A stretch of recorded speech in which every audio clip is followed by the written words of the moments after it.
Hello students, good evening everybody. बच्चों, previous class में हम लोगों ने ओवर सब्सक्रिप्शन तक कॉर्पोरेट अकाउंटिंग का जो पहला चैप्टर है शेयर कैपिटल, उसका ओवर सब्सक्रिप्शन तक विद एग्जांपल के साथ कंप्लीट किया था। टुडे हम लोग आगे बढ़ेंगे फॉरफीचर की तरफ।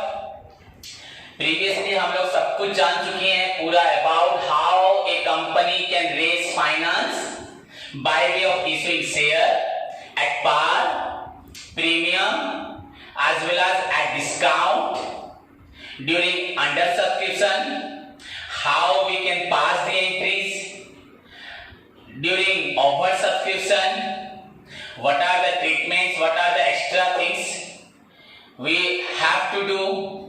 And finally, I told you in the previous class how calls in arrears and calls in advances are treated along with the interest charged and allowed by the company as per table F.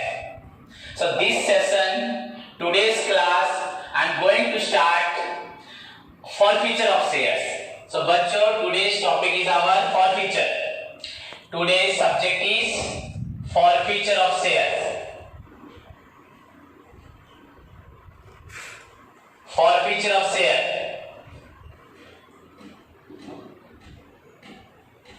This is one of the most important part of share capital topic. After discussing about the issue of share at par, premium, discount, under subscription, over subscription, calls in arrears, calls in advances, the next term is forfeiture of share. This point is very important because बच्चों, अगर कोई student calls in arrear का पैसा नहीं देता, even after the due date, जो आपको जहां पे फाइन देना होता है आइडियली 5% और 10%, अगर आप ड्यू डेट के बाद भी अगर पेमेंट नहीं करते हो ना हो, कंपनी आपके शेयर के साथ क्या करेगी?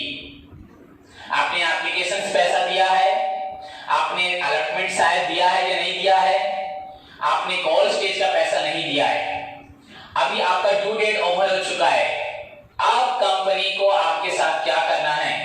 आपने कंपनी के एज पर द एग्रीमेंट टोटल शेयर का सपोज प्राइस था बच्चों 10 रुपीज, जिसमें एप्लीकेशन में था बच्चों 2 रुपीज, अलॉटमेंट में बच्चों 3 रुपीज, फर्स्ट कॉल सपोज बच्चों 2 रुपीज एंड फाइनल कॉल बच्चों 3 रुपीज। ये जो बच्चों कंपनी की रिक्वायरमेंट थी फ्रॉम एप्लीकेशन से लेके कॉल स्टेज तक, अगर आप यहाँ पे कहीं पैसा नहीं देते हैं एंड उसका ड्यू डेट भी ओवर हो जाता है, नाउ कंपनी को आपको आपके शेयर को फॉरफिट करना पड़ेगा, आपको कंपनी से निकालना पड़ेगा। तो कैसे कंपनी आपको निकालेगी? क्या आपको कुछ रिटर्न मिलेगा? क्या आपने जो पहले 2 रुपीज या 3 रुपीज दे रखा है उसके लिए आपको कुछ रिटर्न मिलेगा? या क्या चीज कंपनी आपके साथ करेगी? किस तरह से आपको कंपनी ट्रीट करेगी whenever you are failed to pay the calls money? तो क्या कंपनी करेगी आपको, उसके बारे में आज जानेंगे। तो हमारा जो टॉपिक है बच्चों, उसका नाम है फॉरफीचर ऑफ शेयर। इसी के साथ मैं आपके डाउट को क्लियर करूंगा। बच्चों स्टार्ट करते हैं फॉरफीचर ऑफ शेयर्स। बच्चों, the term forfeiture means, close up, the term बच्चों फॉरफीचर, द टर्म फॉरफीचर, या इसको मैं हाईलाइट करता हूं, term forfeiture mean, the term forfeiture means बच्चों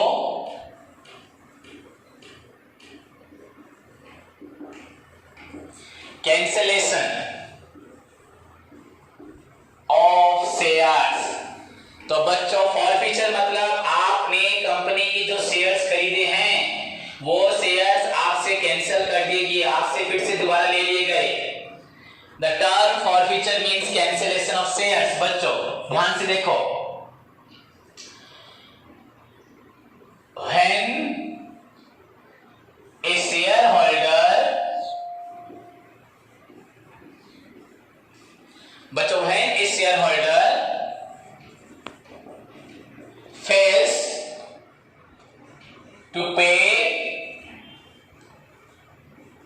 The calls money, बच्चों, calls money, when a shareholder fails to pay the calls money, the company is empowered. Company has the power. Company is given the power. The company is empowered by its articles of association. Articles of association can forfeit और बच्चों cancel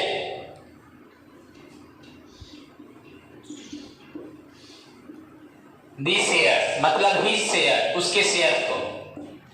देखो बच्चों ध्यान से देखो, यहाँ पे मैंने क्या मेंशन किया है, यहाँ पे देखो बच्चों, द टर्म फॉरफीचर मीन्स बच्चों cancellation of share.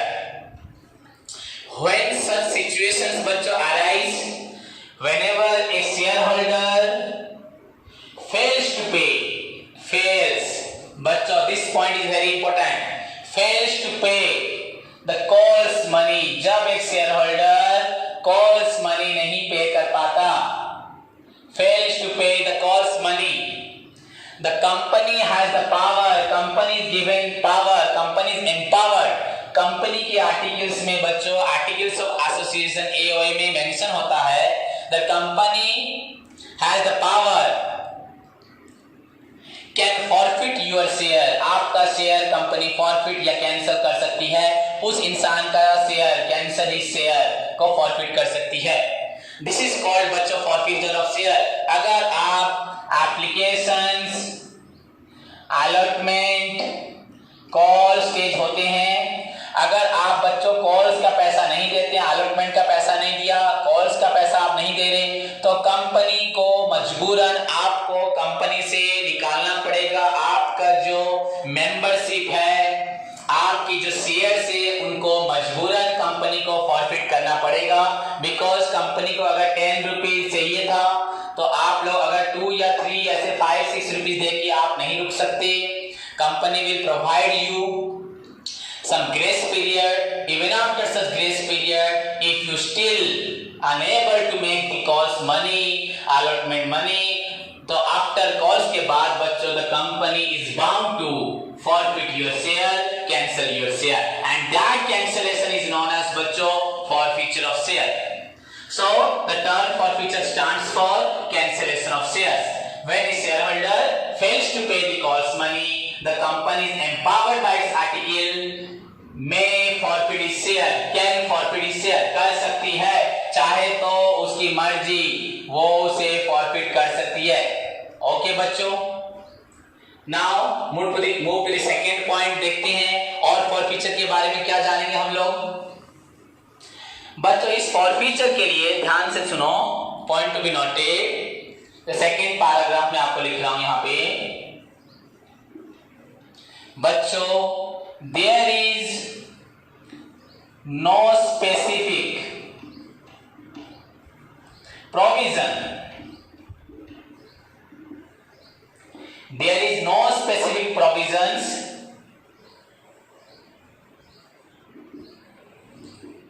regarding the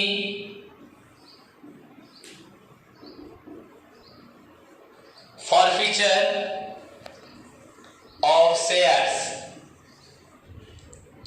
except बच्चों, except once a share is forfeited, except once a share is forfeited, it becomes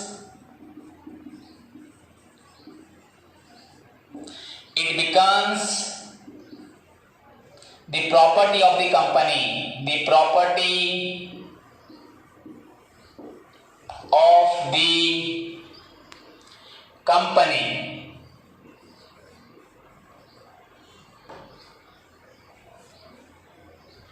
There is no specific provisions regarding the forfeiture of shares, except once a share is forfeited, it becomes the property of the company.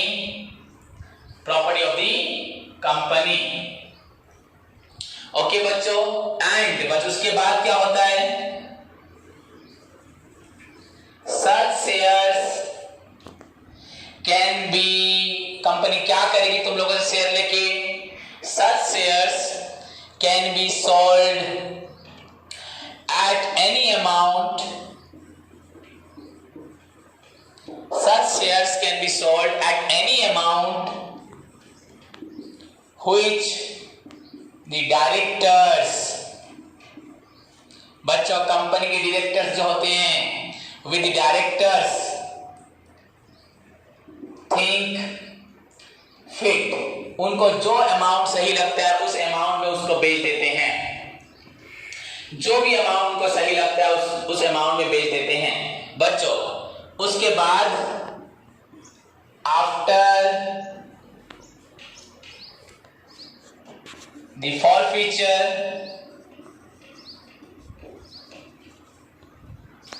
the shareholders name,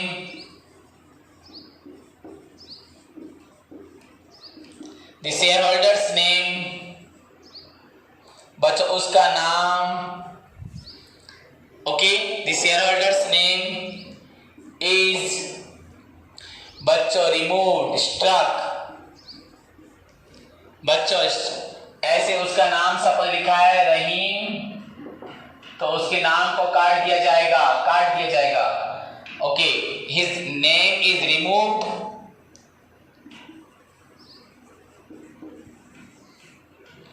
और बच्चों struck off from the,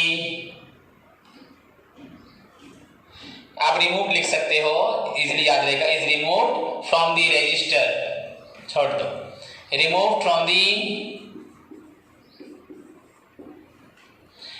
register of the, कहां से उठा दिया जाएगा? Register of the share holders.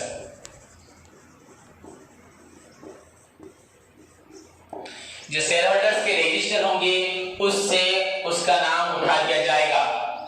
सो बच्चों ध्यान से देखो मैंने क्या लिखा बिगनिंग से बच्चों, again look at the board.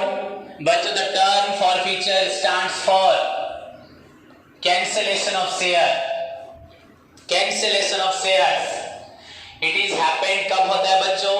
When a share holder fails to pay the calls money, the company is given power, company is empowered by its articles of association में उसके शेयर को फॉरफिट कर सकती है, ability है, चाहे करे ना करे, that depends on company.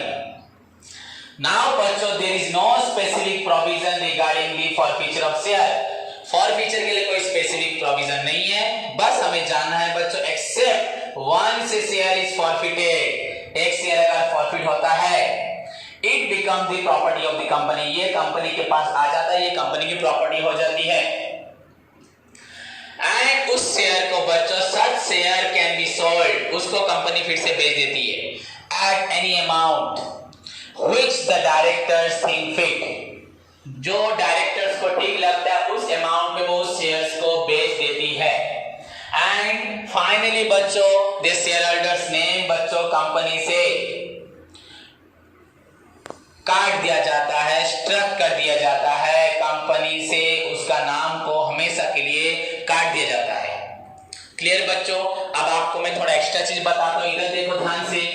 Suppose बच्चों कंपनी ने एक शेयर इशू किया था जिसके लिए आपको एप्लीकेशन में, अलॉटमेंट में, फर्स्ट कॉल में एंड बच्चों फाइनल कॉल में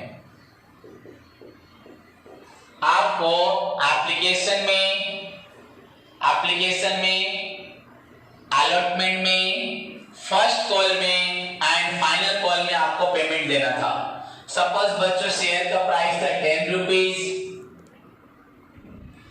आपको देना था एप्लीकेशन में 2, अलॉटमेंट में बच्चों देना था 5, फर्स्ट कॉल में देना था आपको बच्चों 1 एंड फाइनल कॉल में बच्चों आपका बैलेंस रहा 2।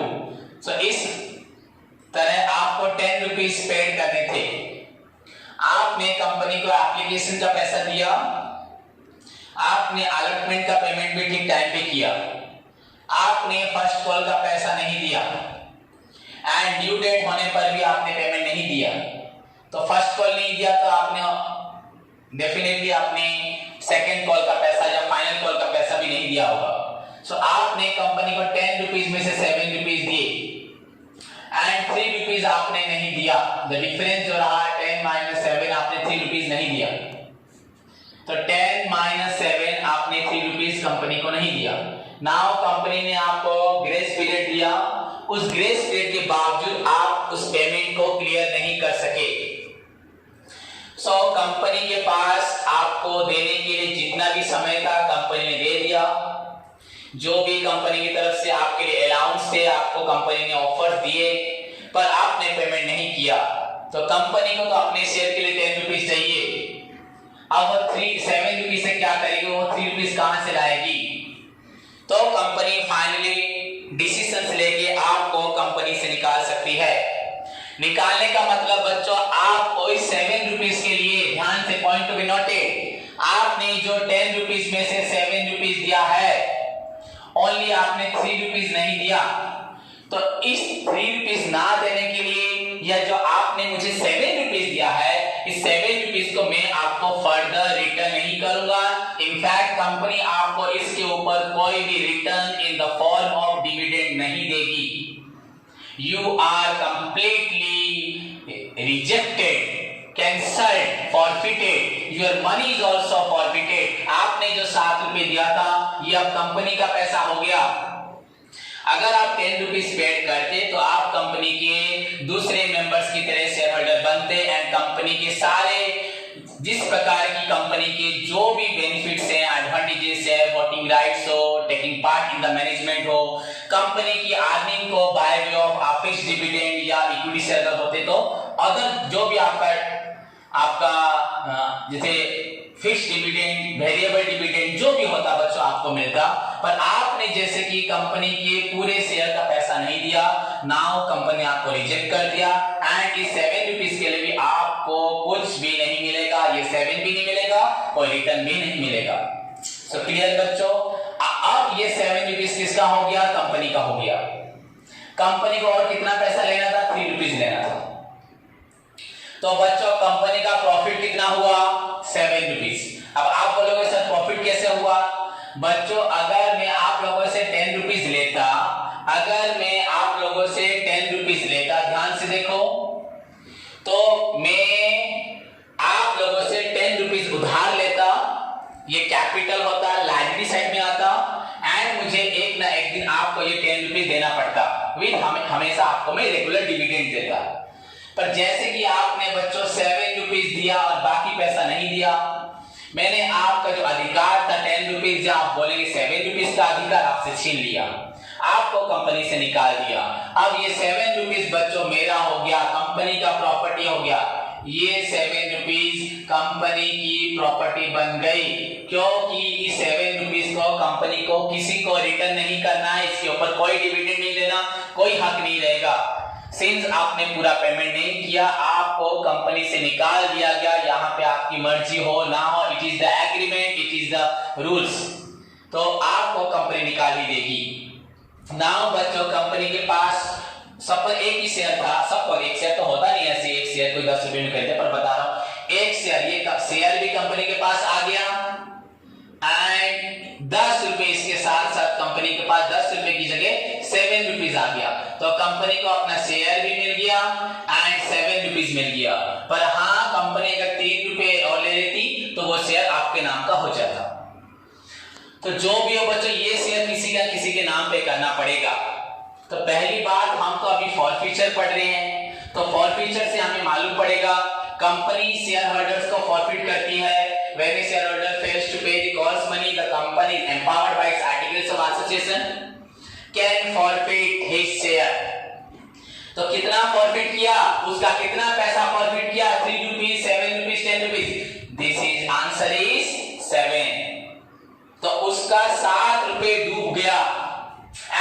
उसका जो डूबा वो मेरा प्रॉपर्टी हुआ। ये 7 रुपए कंपनी का प्रॉपर्टी हुआ। सो फॉरफीचर एंट्री में फर्स्ट ऑफ ऑल हम कंपनी फॉरफीचर में हम कंपनी की तरफ से ऐसा एंट्री सीखेंगे जिस एंट्री से पहले तो वो शेयर होल्डर को निकाल दिया जाएगा, दूसरी चीज हमें मालूम पड़ेगा उसको कितना पैसा देना था, उसने कितना दिया, कितना नहीं दिया, और कंपनी को फाइनली कितना फायदा हुआ, कितना प्रॉफिट हुआ, उसका जो डूबा वो हमारा प्रॉपर्टी। तो कंपनी को ये 7 रुपीज जो मिला वो उस एंट्री से हमें मालूम पड़ेगा। तो नेक्स्ट मूव टू दी बच्चों एंट्री की तरफ चलते हैं। देखो बच्चों, सो बच्चों अब हम पढ़ेंगे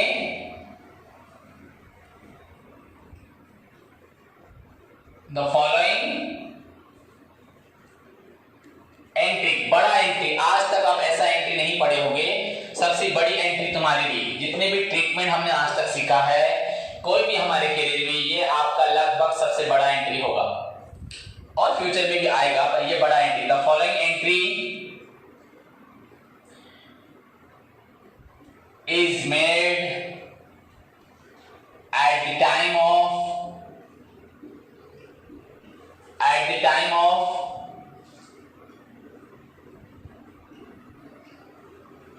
forfeiture of shares. बच्चों the following entry is made at the time of forfeiture of share. So बच्चों ध्यान दो, ध्यान से सुनो, क्या है वो एंट्री बच्चों, कौन सा एंट्री हम पास करते हैं, किस तरह से हम ऐसा एक एंट्री पास करें जिससे हमें मालूम पड़ जाएगा कि उस इंसान को देना था 10 रुपीज, उसने कितना पैसा दिया, 7 रुपीज दिया, एंड कितना नहीं दिया, 3 रुपीज नहीं दिया, एंड ये कंपनी की प्रॉपर्टी बन गई, उसका 10 रुपीज का शेयर कैंसिल हो गया। तो ये डिटेल बच्चों एंट्री हमें बताएगी। तो देखो बच्चों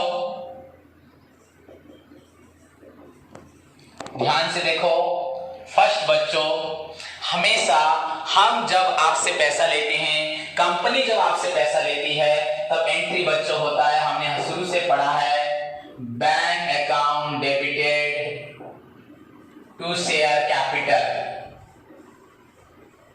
point to be noted, bank account debited to share capital. इसका मतलब अभी ये मत सोचना कि सर अभी लिखने जा रहे हैं शेयर कैपिटल टू बैंक, यहाँ पे पैसा तुम्हें रिटर्न नहीं होगा। हाँ, तुम्हारा ये शेयर कैपिटल का पैसा कैंसिल हो जाएगा, तो ये और क्रेडिट नहीं रहेगा। अगर सपोज ये मिस्टर ए का है तो ए का शेयर कैंसिल हो जाएगा, तो ये यहाँ नहीं रहेगा, ये क्रेडिट से डेबिट हो जाएगा। पर बैंक क्रेडिट नहीं होने वाला है क्योंकि आपको हम कोई पैसा नहीं देने वाले। क्लियर बच्चों? सो एंट्री बच्चों स्टार्ट होगा, ध्यान से बच्चों। शेयर कैपिटल अकाउंट बच्चों डेबिट, ध्यान से देखो, share capital account debit,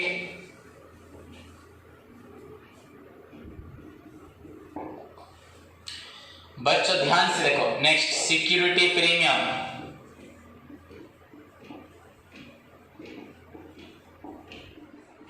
account debited. बच्चों डिटेल में बताऊंगा आपको, पहले लिख लो, if not received, if not received then बच्चों to share allotment account to shares, ये share unpaid calls account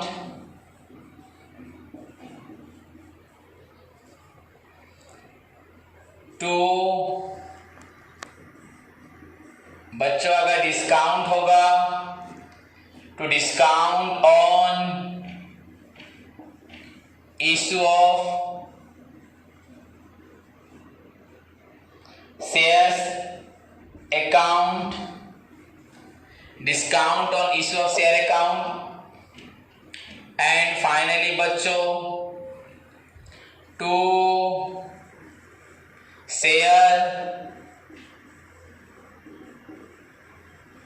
forfeiture account, to share forfeiture account। ध्यान से बच्चों यहां पे बिंग लिखेंगे, पहले समझा दो उसके बाद लिखेंगे। पूरे एंट्री को ध्यान से देखो, पूरी कंप्लीट एंट्री को ध्यान से देखो। ओके बच्चों, यहां डिस्काउंट में लिखा जाएगा if originally received, if originally बच्चों allowed, if originally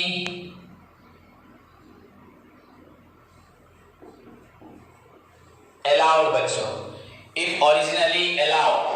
so complete entry को ध्यान से देखो बच्चों। हमारा first,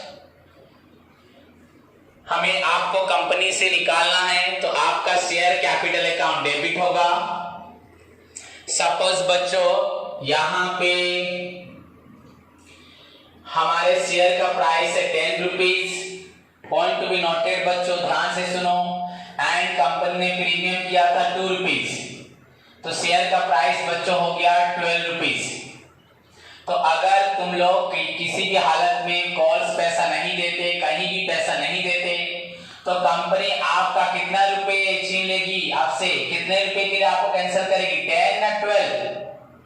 point to be noted, अगर कंपनी शुरुआत से ही शेयर इशू करते वक्त प्रीमियम में इशू करती है, एंड अगर बच्चों आप उस वक्त फॉरफीचर होते हो, तो कंपनी आपका कितना रुपीज से काउंट करेगी, 10 रुपीज से या 2 रुपीज से या टोटल 12 रुपीज से। बच्चों 12 रुपीज से काउंट होगा।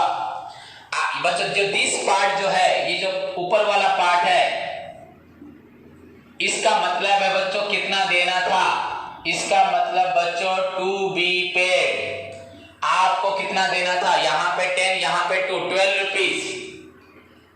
दिस पार्ट बच्चों ऐसे तो मैं आपको समझाने के लिए बता रहा हूं, आपको यहां देना था सपोज 10 रुपीज, आपको यहां पे देना था बच्चों सपोज 2 रुपीज, तो आपको अभी 12 रुपीज के लिए कैंसिल किया जाएगा। ओके बच्चों, पर यहां पे कुछ टेक्निक्स है बच्चों जो आपको समझना पड़ेगा। सपोज मैं आपको इसी एग्जांपल के साथ बताता हूं, ध्यान से सुनो बच्चों। सो स्टूडेंट्स देखो यहां पे सपोज शेयर का प्राइस 10 + 2 = 12 रुपीज हो चुका है। तो एप्लीकेशन में बच्चों 2 है, अलॉटमेंट में बच्चों सपोज 5 है, फर्स्ट कॉल में बच्चों 3 है, एंड फाइनल कॉल में 2 है। अलॉटमेंट में बच्चों आपका 3 + 2, ये प्रीमियम पैसा आपका अलॉटमेंट में है, आपको मालूम है सभी को। अगर क्वेश्चन साइलेंट होगा तो अलॉटमेंट में होगा, अगर नहीं तो जहां लिखा होगा वहीं पे होगा। सो बच्चों ध्यान से देखो, अगर अभी शेयर का प्राइस 12 रुपीज है, एंड अगर आप पेमेंट नहीं करते कॉल्स में, इसका मतलब आपने मुझे यहां से पेमेंट देना बंद किया, तो आपने अलॉटमेंट का पैसा दे दिया है, तो कंपनी ने आपसे 10 + एक्स्ट्रा 2 मांगा था। ये कंपनी के रूल्स है बच्चों, जो एंट्रीज है हमें उसी को ही फॉलो करना पड़ेगा। हाँ, उसके साथ हम लोग समझ सकते हैं क्यों ऐसा एंट्री पास किया गया।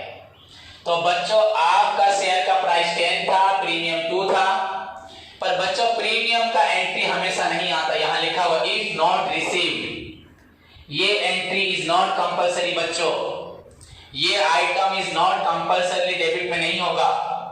अगर वो यहां पे फेल होता है, फर्स्ट कॉल में फेल होता है, फाइनल कॉल में फेल होता है, अलॉटमेंट का पैसा दे देता है, इसका मतलब उसने अलॉटमेंट का मनी दिया है। अगर वो इंसान कॉल स्टेज में फेल होता है, इसका मतलब अलॉटमेंट का पैसा दिया है। एंड यूजुअली बच्चों प्रीमियम अलॉटमेंट में होता है। हाँ, अलग बात है अगर प्रीमियम पैसा कॉल्स में होगा एंड उसने कॉल्स मनी नहीं दिया होगा, दैट्स सेपरेट थिंग। अगर इसको समझ जाओगे तो उसको भी समझ जाओगे। तो बच्चों सपोज प्रीमियम अलॉटमेंट में है, उसने अलॉटमेंट का पैसा दिया है, तो उसने प्रीमियम का पैसा दिया है, तो मतलब ये 2 रुपीज का पैसा उसने पेड कर दिया है। तो अभी हमें इस एंट्री में इस 2 रुपीज को शो करने की जरूरत नहीं है। बच्चों अगर वो यहीं से पैसा ना देता, अगर वो अलॉटमेंट का पेमेंट ही ना करता, ध्यान से देखो, तब हम यहाँ पे उसको 10+2 मेंशन करते। वहां इसने लिखा है security premium account if not receive, अगर प्रीमियम का पैसा ना मिले, एंड यूजुअली प्रीमियम होता है अलॉटमेंट में। आपके मन में आ सकता है सर कॉल्स में भी हो सकता है, हाँ आप इसको समझो उसके बाद उसको समझ लेना अपने आप, या मुझसे पूछ लेना। यूजुअली प्रीमियम होता है अलॉटमेंट में, अगर वो कॉल्स में फेल होता है इसका मतलब उसने अलॉटमेंट का पैसा दिया है एंड प्रीमियम का पैसा दिया है। और ये एंट्री कब होगा? इफ नॉट रिसीव, जब रिसीव नहीं होगा तब आएगा, तब हम इस शेयर का पैसा 12 रुपीज देंगे, टू बी पेड 12। एंड बच्चों यहां पे हमें मालूम पड़ेगा कि कितना उसने पेमेंट नहीं किया, not paid this 3 items for बच्चों नॉट पेड, उसने कितना पैसा नहीं दिया। And this one is your answer बच्चों, ये है तुम्हारा आंसर, बैलेंसिंग फिगर। ये बच्चों पेड, ये हुआ पेड, टू बी पेड बच्चों नॉट पेड, मतलब कितना देना था, कितना नहीं दिया, एंड कितना दिया, जो दिया बच्चों, जो तुमने पेमेंट किया वो ही हुआ फॉर फ्यूचर, वो हमारा प्रॉपर्टी, यही हमारा प्रॉपर्टी होगा। तो ध्यान से समझो बच्चों, प्रीमियम हम तभी लिखेंगे जब, प्रीमियम हम तभी लिखेंगे जब बच्चों प्रीमियम रिसीव नहीं हुआ होगा। तो अगर वो कॉल्स में फेल होता है तो यहाँ प्रीमियम का कोई भी यूज नहीं है। तो इस एंट्री को लिखना ना लिखने के साथ समान है बच्चों। मैं आपके लिए इरेज कर रहा हूं, यहाँ पे आप लोग लिख चुके एंट्री को, प्रीमियम को मैंने कैंसिल कर दिया। उस इंसान ने पैसा कहां नहीं दिया? फर्स्ट कॉल से नहीं दिया, प्रीमियम पैसा दिया है। तो उसने कितना देना था? 10 rupees, to be paid 10 rupees. Okay बच्चों, ये जो नीचे वाला पार्ट है ये है नॉट पेड, क्या नहीं दिया, उसने पैसा कहां नहीं दिया, ऊपर वाला कितना देना था? 10। बच्चों अलॉटमेंट में उसने पैसा दिया है कि नहीं दिया? हाँ दिया है, यहां तक पैसा उसने दिया है, यहां से नहीं दिया, कॉल से नहीं दिया। तो बच्चों ये वाला एंट्री भी नहीं होगा, ये वाला आइटम भी नहीं आएगा। उसने पैसा कहां नहीं दिया? First call and final call में। तो 2 शेयर अनपेड कॉल्स मतलब फर्स्ट कॉल, एंड उसके बाद 2 शेयर फाइनल कॉल। सपोज बच्चों फर्स्ट एंड फाइनल दो नहीं है, एक ही कॉल है। सपोज बच्चों हम ले लेते हैं एक ही कॉल है बच्चों, 1 कॉल, फर्स्ट एंड फाइनल। ये 257, ये डायरेक्ट 5 रुपीज है बच्चों, सोच लेते हैं। दो होते तो यहाँ पे 2 बार लिखते, 2 share first call account, 2 share final call account. तो बच्चों अभी यहां शेयर अनपेड कॉल्स कितना रुपीज है? 5 रुपए, 5। देखो बच्चों उसको देना था कितना? आप बोलोगे सर 12 रुपीज, पर बच्चों 12 रुपीज मेंशन नहीं होगा। 12 रुपीज तभी मेंशन होगा जब वो प्रीमियम का पैसा नहीं देगा। यहां उसने प्रीमियम का पैसा दिया है। आप बोलोगे आपको कैसे मालूम पड़ा? क्योंकि उसने अलॉटमेंट का पैसा दिया है, एंड प्रीमियम यूजुअली अलॉटमेंट में होता है। तो प्रीमियम का पैसा नहीं देगा तो यहां लिखेंगे, पर उसने दिया है तो यहां नहीं लिखना। अभी काउंट करना है 10 रुपीज से, यही रूल है। तो 10 रुपीज उसको देना था, उसने फर्स्ट एंड फाइनल कॉल में 5 रुपए नहीं दिया। एंड बच्चों इस क्वेश्चन में डिस्काउंट था ही नहीं, to discount on issue of share. इस क्वेश्चन में डिस्काउंट था ही नहीं। इफ ओरिजिनली इशूड, अगर ओरिजिनली होगा बच्चों, एक ओरिजिनली अलाउड या ओरिजिनली बच्चों इशूड लिख सकते हो। अगर ओरिजिनली इशूड होगा तभी जाके डिस्काउंट लिखेंगे। इसका मतलब क्या बच्चों? अभी आप सोच रहे हो कि आपके शेयर का प्राइस 10 रुपीज है, पर अगर डिस्काउंट होता है 1 रुपीज तो आपका शेयर का प्राइस तो 9 रुपीज होगा ना।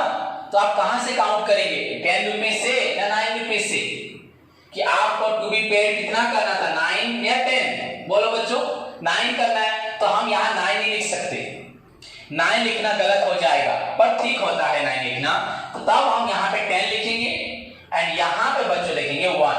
तो 10 प्लस डेबिट में, ये क्रेडिट में 1। तो बच्चों 10 से 1 गया 9, उसने कितना पेमेंट नहीं दिया 5, तो दिया कितना होगा 4। अपने आप यहां डेबिट में 10 क्रेडिट में 1 लिखने से इसका अमाउंट हो गया 9।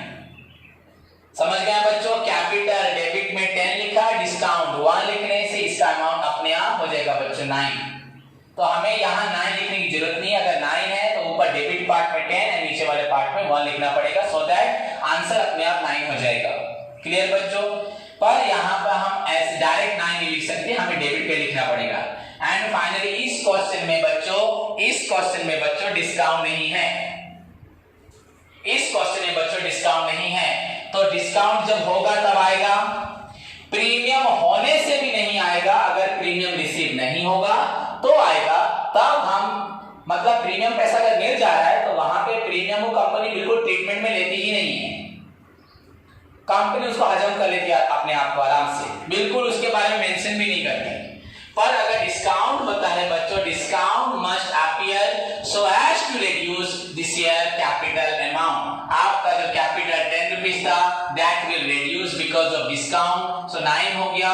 सो you can not write the 9 rupees directly, you have to present debit part में 10 रुपीस एंड क्रेडिट पार्ट में बच्चों 1 rupees. In such way you can present the amount of ₹9। Clear बच्चों, ना उसने पैसा नहीं दिया, यहाँ डिस्काउंट नहीं है, 10 रुपीस था, 5 रुपए नहीं दिया, तो बच्चों उसने दिया कितना 5।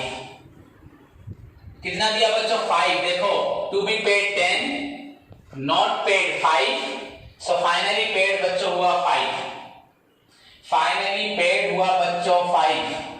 सो दिस बिकम्स, तुमने जो 5 रुपए दिए थे, देखो 2 5 7 5 12 रुपीस में से आप लोगों ने 7 रुपए दिए हैं, पर कंपनी प्रीमियम को छोड़ देती है, क्योंकि कंपनी आपने 7 रुपीस दिया है, पर कंपनी इसमें से प्रॉपर्टी सोच रही 5 रुपए, पर कंपनी को और 2 भी मिला है, पर ये तो कंपनी के लिए कोई भी प्रकार का खर्च हो जाएगा, क्योंकि कंपनी प्रीमियम में पैसा जो लेती है वो चाहे तो फुली पेड बोनस शेयर या meeting the preliminary expenses, meeting the expenses on issue of share discount, issue of debentures at discount, for the redemption of preference share, redeemable preference share, for the redemption of redeemable debentures, for buying back of own share, मतलब किसी भी अपने खर्च को meet करने के लिए 2 rupees देती है, तो ये कंपनी का खर्च एक्सपेंडिचर में चला जाता है, इसको कंपनी एंजॉय नहीं कर पाती, दैट इज व्हाई कंपनी इसको नहीं लिखती। इनफैक्ट तुमने दिया है इसको प्रेजेंट नहीं करती।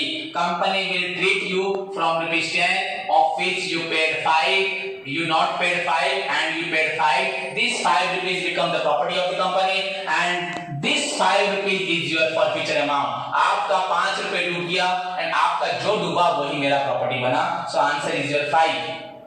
सो 2 शेयर forfeiture account 5। बच्चों यहाँ बीइंग क्या लिखेंगे, being shares where forfeited, 1 share लिखो, 1000 शेयर लिखो, being shares were forfeited। अगर मैं इसी को अच्छे से लिख देता हूं, दोबारा देखो बच्चों,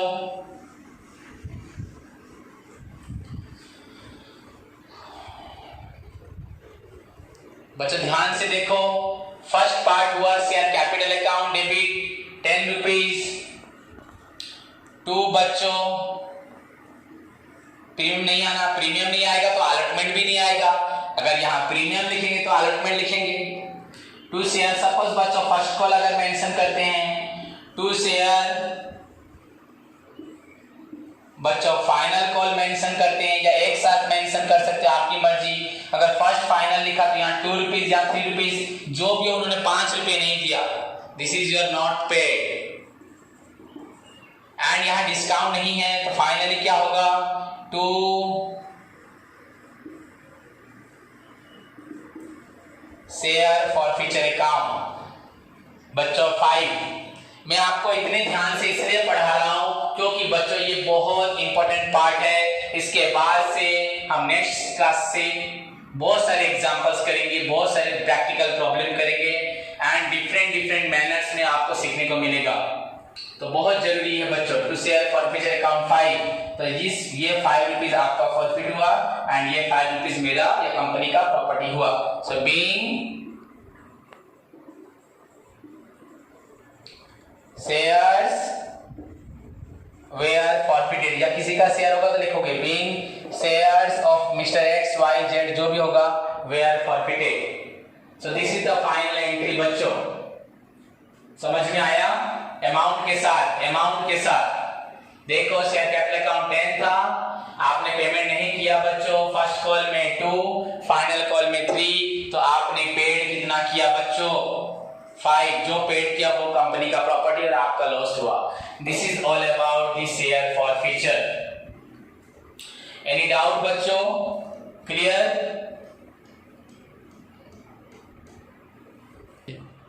सो बच्चों उसी के साथ हम और एक सिमिलर टर्म पढ़ेंगे, दैट इज बच्चों सरेंडर ऑफ शेयर। बच्चों फॉरफीचर की तरह और एक पॉइंट है आपका बच्चों, that is called surrender of share. बच्चों यहां डिफरेंस ज्यादा नहीं है, पूरा सेम है, बस मीनिंग थोड़ा सा अलग है, थोड़ा सा। सरेंडर ऑफ शेयर बच्चों, फॉरफीचर ऑफ शेयर में आप जब पैसा नहीं देते तो आपका शेयर कंपनी आपको भी या आपके शेयर को कैंसिल कर देती है, आपको निकाल देती है। सरेंडर ऑफ शेयर में बच्चों बस क्या होता है, अगर आप पैसा नहीं दे पाते तो आप खुद आके कंपनी के सामने सरेंडर करते हैं, बोलते हैं आपका शेयर ले जाइए, क्योंकि आपने जो पैसा दिया उसका आप हक नहीं जमा सकते, बस आप थोड़ी बदनामी से बच गए।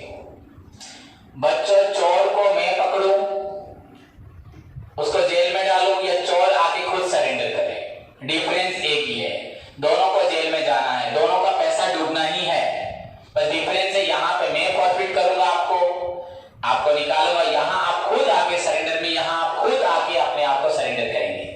सो बच्चों the term surrender of share is similar to बच्चों forfeiture of share. This term बच्चों is similar to, या लिख सकते हैं आप लोग, the term surrender of share is similar. This term is similar to बच्चों forfeiture of share. बस थोड़ा सा डिफरेंस है। This term is similar to forfeiture of shares. बच्चों बस इसमें डिफरेंस क्या है? When a shareholder, बच्चों ध्यान से देखो, when a shareholder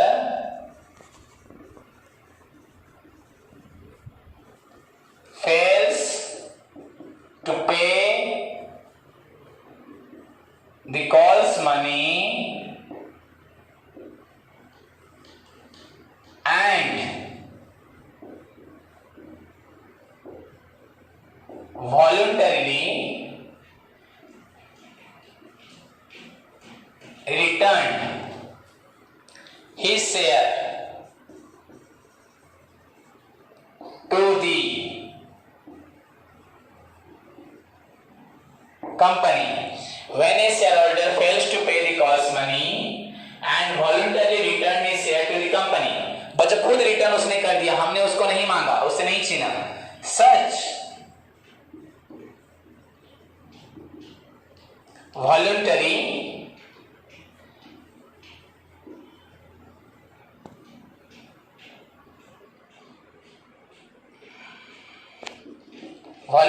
return of share by the shareholder to the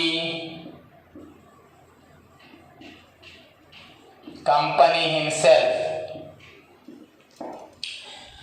When a shareholder बच्चों fails to pay the cost money and voluntarily return his share to the company, such voluntary return of share by the shareholder to the company himself, बच्चों is known as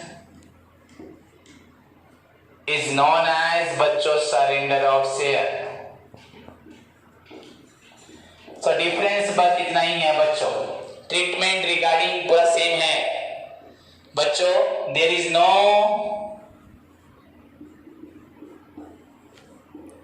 special treatment is made for बच्चों surrender of shares.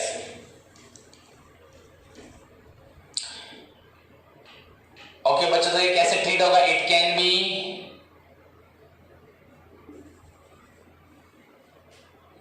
It is treated बच्चों, it is treated in the same manner, थोड़ा सा, it is treated in the same manner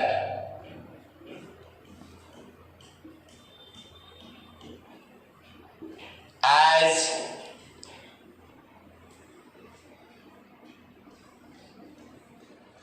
forfeiture of share, जैसे forfeiture होता है वही होता है। तो treatment of surrender of share is equal to बच्चों treatment of forfeiture of share, दोनों बच्चों सेम होता है। बस आप यहाँ पे फॉरफीचर की जगह लास्ट में क्या लिख सकते हैं? Surrender of share. So this is all about बच्चों forfeiture of shares and surrender of share. Forfeiture में company has the power to forfeit your shares and surrender of share में you voluntarily come and forfeit your share, तुमने खुद अपने share को खुद forfeit करने के लिए आगे बढ़ के आए, तो such voluntary return of share is known as बच्चों surrender of share. So this is all about बच्चों शेयर कैपिटल का मोस्ट इंपोर्टेंट पार्ट था, that is forfeiture of share and surrender of share with treatment. Hope सभी को समझ में आया होगा। नेक्स्ट